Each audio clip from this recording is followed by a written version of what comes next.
Assalamualaikum warahmatullahi wabarakatuh. Saya Siti Aisyah Nurwati, kami dari kelompok 3 ingin mempresentasikan terkait sosial dan agama dalam tinjauan sosiologis. Materi pertama yaitu menjelaskan tentang konsep society atau masyarakat yang akan dijelaskan oleh Dwi Rania Okta Widyaningrum. Materi kedua terkait konsep religion atau agama yang akan dijelaskan oleh Muhammad Tiladu Sasefa. Dan yang materi terakhir yakni sosial dan agama dalam tinjauan sosiologis yang akan disampaikan oleh Siti Nursoimah. Perkenalkan, nama saya Dwi Rania Okta Widyaningrum. Di sini saya akan mempresentasikan poin A, yaitu konsep society masyarakat. Konsep society masyarakat dipergunakan untuk menggambarkan kelompok manusia yang besar sampai pada kelompok yang kecil terorganisasikan. Masyarakat berasal dari bahasa Arab yaitu syaraka yang berarti ikut serta, berpartisipasi, atau masyarakat yang berarti saling bergaul. Dalam bahasa Inggris digunakan istilah society yang berasal dari kata lain yaitu socius yang berarti kawan. Selanjutnya, aliran fungsionalisme melihat masyarakat sebagai suatu equilibrium sosial dari semua institusi yang ada di dalamnya. Sebagai keseluruhan sistem sosial masyarakat menciptakan pola-pola kelakuan yang terdiri atas norma-norma yang dianggap sah dan mengikat oleh anggota yang menjadi pengambil bagian partisipasi. Pemikiran tentang masyarakat mengacu pada penilaian sebagai berikut. 1. Masyarakat merupakan kumpulan individu yang terikat oleh kesatuan dan berbagai aspek seperti latar belakang budaya, agama, tradisi kawasan, lingkungan, dan lain-lain. Kedua, masyarakat terbentuk dalam keanekaragaman sebagai ketentuan dari Tuhan agar kehidupan terjadi dinamika kehidupan sosial. Ketiga, setiap masyarakat memiliki identitas sendiri yang secara prinsip berbeda satu sama lain. Keempat, masyarakat merupakan lingkungan yang dapat memberi pengaruh pada pengembangan potensi individu. Ada 2 tipe masyarakat, yaitu 1. Masyarakat kecil, 2. Masyarakat yang kompleks. Masyarakat yang kecil itu masyarakat yang belum mengenal tulisan dan teknologinya. Kedua, masyarakat yang kompleks itu yang sudah mengenal teknologi dan mampu menjalankan di segala bidang. Dalam kepustakaan ilmu-ilmu sosial dikenal 3 bentuk masyarakat, yaitu masyarakat homogen, kedua masyarakat majemuk, ketiga masyarakat heterogen. Perkenalkan, saya Muhammad Tiladu Sasefa. Di sini saya akan menjelaskan tentang konsep agama. Agama memiliki pengertian dari 2 subkata yaitu A dan agama. A memiliki artian tidak dan agama memiliki artian kacau. Jadi bisa disimpulkan bahwa agama artian tidak kacau, yang di mana bisa dijelaskan bahwa agama tidak kacau merupakan ini berlaku untuk para penganutnya. Jika orang yang tidak memiliki agama bisa dikatakan dalam kehidupannya lebih baik daripada orang yang tidak memiliki agama. Kenapa? Sebab dia bisa mendapatkan aturan-aturan yang ada dalam ajaran agama tersebut. Di sisi lain, agama juga bisa diartikan sebagai suatu aturan yang mengatur antara hubungan penganut agama tersebut dengan Tuhannya yang dianut dalam agama tersebut, dan juga kepada sesama manusia. Sebab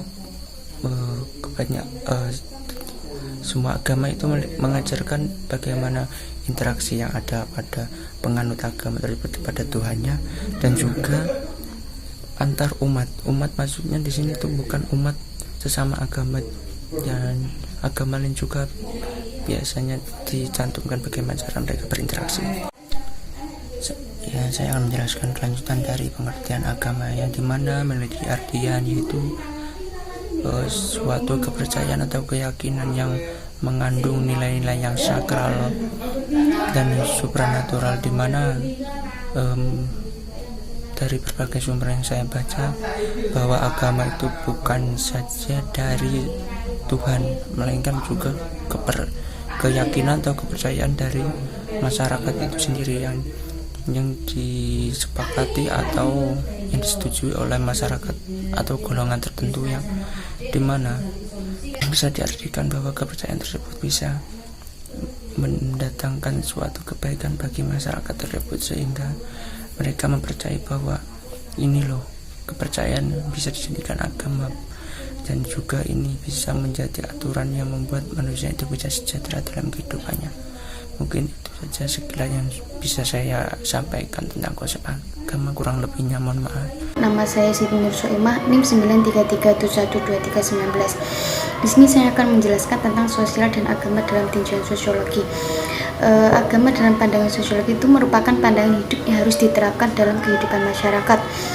Keduanya, sosial dan agama itu mempunyai dua hubungan, saling mempengaruhi dan saling tergantung satu sama lain. Di samping itu, agama turut pula membentuk struktur sosial. Adapun agama dalam pengertian sosiologi itu adalah gejala sosial yang umum. Agama itu mempunyai sesuatu yang bersifat sangat pribadi, karena dari sifat pribadi itu kadang-kadang agama sulit dianalisis dengan menggunakan persepsi sosiologi.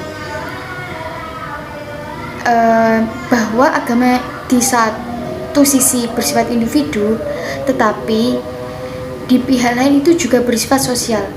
Jadi sosiologi agama itu sebagai dasar kehidupan masyarakat yang bersifat toleransi, dan setiap individu itu mempunyai aktivitas yang dilakukan oleh kelompok yang berbeda.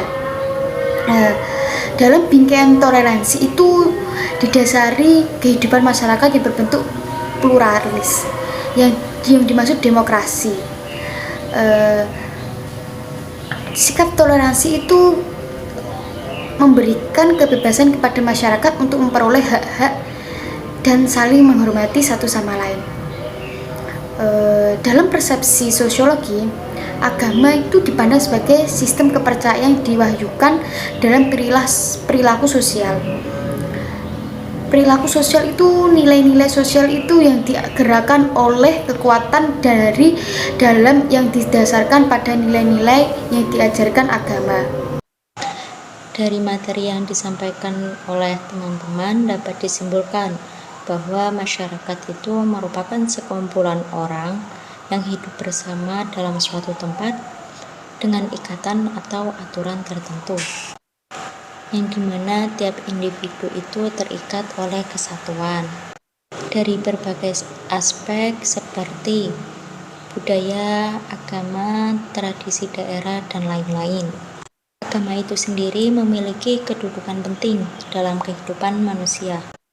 Agama itu sendiri dapat didefinisikan sebagai suatu kepercayaan yang didasarkan pada nilai-nilai sakral atau supranatural, yang secara tidak langsung dapat mengarah pada perilaku manusia itu sendiri. Sekian presentasi dari kami. Bila ada kurangnya mohon dimaafkan. Wassalamualaikum warahmatullahi wabarakatuh.